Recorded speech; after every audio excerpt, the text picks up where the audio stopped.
নমস্কার, আমি সুরিয়া। আমি একজন মেডিকেল প্র্যাকটিশনার। মেডিটেস সুরিয়ার পক্ষ থেকে চলে এলাম আবারও একটি নতুন ভিডিও নিয়ে।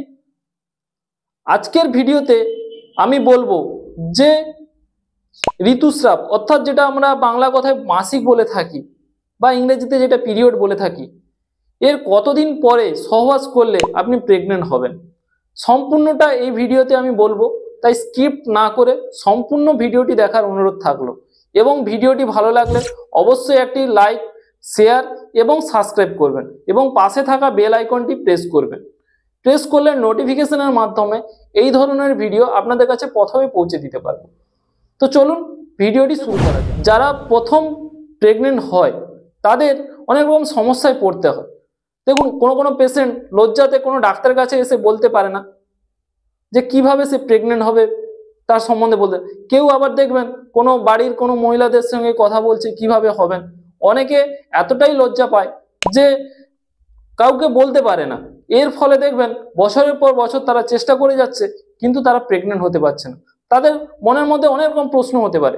তারা ভাবে যে আমরা কি প্রেগনেন্ট হতে পারবো না, বা আমাদের স্বামী স্ত্রীর মধ্যে কোনো সমস্যা আছে কিনা, এই নিয়ে বিভিন্ন রকম সমস্যায় পড়তে হয়। এবং আজকের এই ভিডিওতে আমি সম্পূর্ণভাবে বলবো যে কতদিন পর সহবাস করলে প্রেগনেন্ট হবেন।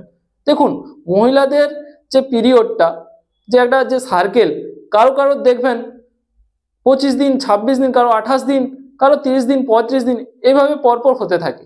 ধরুন আমরা উদাহরণস্বরূপ কারোর যদি 28 দিন পরে হয়ে থাকে, তার যদি হাফ করে থাকে অর্থাৎ 14 দিন, এই 14 দিন মাসিক চলাকালীন এক ধরনের জরায়ু থেকে একটা জেল্লি বেরিয়ে আসে। এই 14 দিনের পর থেকে আবার দেখবেন ডিম্বাশয় থেকে ডিম ফুটে বেরিয়ে আসার চেষ্টা করে। এবার সেই সময় যদি আপনারা মেলামেশা করেন তাহলে প্রেগনেন্টের সম্ভাবনাটা খুব বেশি থাকে।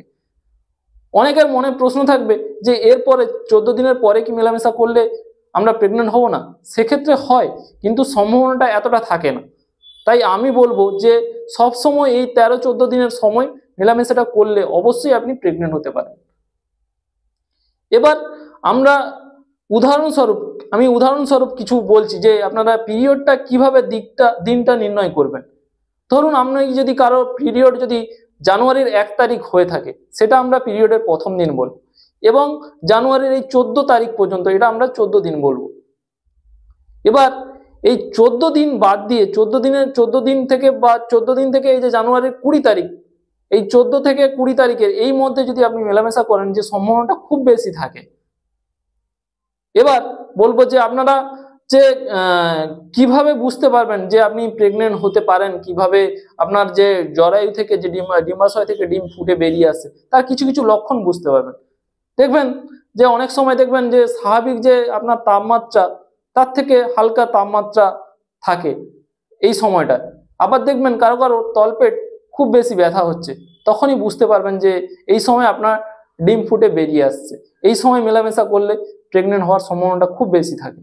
সম্ভাবনাটা প্রায় ধরুন 80 থেকে 90% চান্স থাকে। এরপরেও যদি কোনো কারণে না হয় তাহলে অবশ্যই একটি গাইনোকোলজিস্টকে দেখিয়ে নেবেন। আজকের ভিডিও বাস এই পর্যন্ত।